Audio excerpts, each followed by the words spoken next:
Let's talk about Aurora Cannabis today. The company recently reported earnings, and I'm going to go over whether it's a good stock to buy.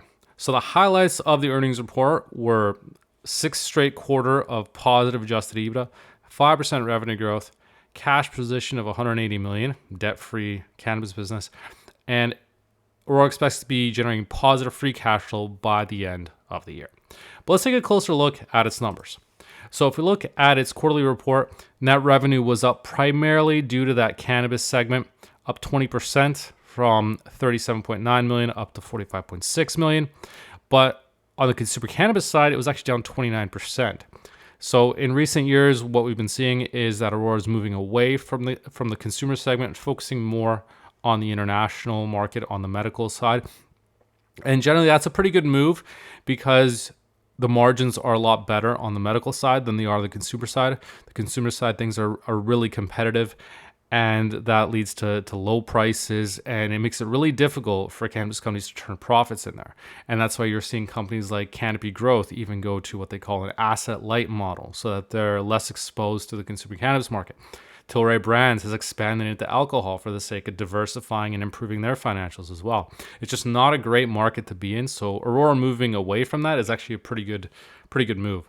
And if you look at the longer term trend in the previous 2 years, this is 2022 and 2021, consumer cannabis was 10.3 million, and then it was 18 million in 2021. So it's come down a fair bit since 2021, almost half of those levels. The medical side has been increasing 36 to 39.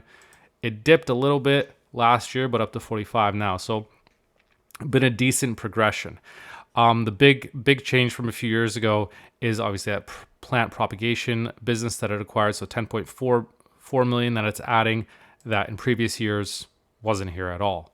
So that's the big change for Aurora. So it acquired Bevel Farms back in 2022, and this is a company that is a supplier of vegetables, and so this is sort of an adjacent business for Aurora to get into, and a really good opportunity to diversify a little bit.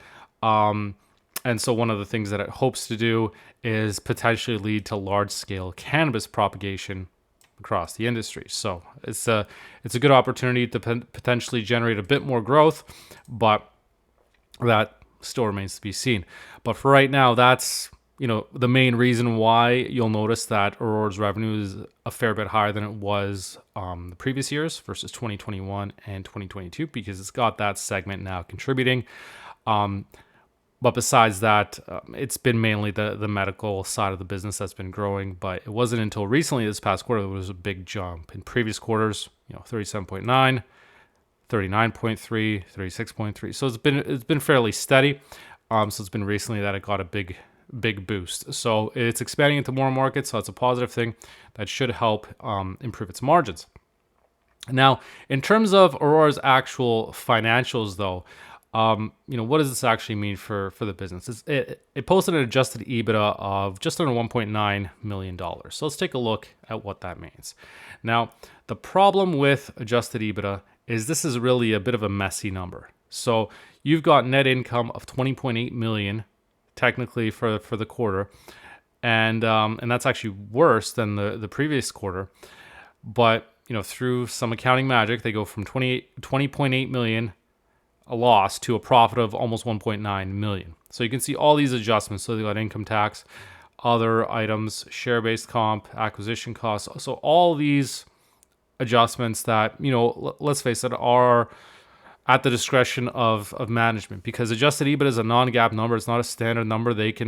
Management can at their discretion decide, okay, whether this falls into an out of period adjustment or not. Do we adjust it?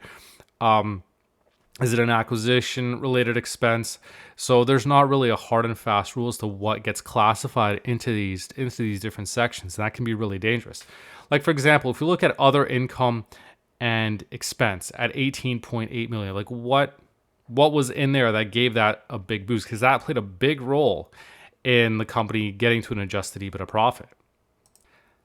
And the problem is trying to dig through and find exactly what that isn't easy, because Aurora doesn't tell you. If we do a search for other here, it doesn't really tell us a whole lot as to what that other income and expense was, we actually have to go to the company's MD&A, which tells us that. And within, you'll appreciate that within the other income expenses, there's also another other line item, other gains and losses. So even within that, we still have to dig in to see what it is. And basically, what we can see is that it says the gain in the current quarter primarily from a fair value adjustment for the acquisition of Thrive, in which contingent consideration was zero based on not achieving the requisite performance milestone. So basically, it sounds like they didn't have to pay because they didn't achieve a performance milestone. So that's not a great sign that an acquisition you acquired did not reach a milestone that you were expecting. So Aurora looks to have benefited from that. So take that as you will. But the problem with that is these gains and losses are, they should at least be non-recurring. So you can't expect them to continue next quarter. And that makes adjusted EBITDA numbers really volatile and potentially not really all that useful, just because there's so much noise in them to determine, okay, whether the company actually did well or not. Are they really profitable? It's hard to really assess that when you're going off adjusted EBITDA numbers, just because you've got all these adjustments in here. So this is almost really a useless number. So the fact that they've hit adjusted EBITDA consecutively shouldn't really matter to you. Let's put it that way. It's not really an important factor to consider. In fact, if you look at the company's actual quarterly earnings numbers, I think the most important number to focus on is this one. It's operating cash flow. And that one, the company is still burning through $68.5 million for the full fiscal year. And so that's a problematic number, because as long as that cash burn continues, it's going to be using up money from its day-to-day operations. That increases the risk that it's going to have to raise cash through stock offerings, and that means dilution for investors. Now, obviously, the company says it expects to be generating positive free cash flow by the end of 2024. So if it does that, then that would be obviously a positive sign. But for right now, that's still a fairly big risk for investors right now. You might be tempted to buy Aurora stock after earnings, especially since it's been falling since then. But the problem is this is an extremely risky investment to be hanging on to.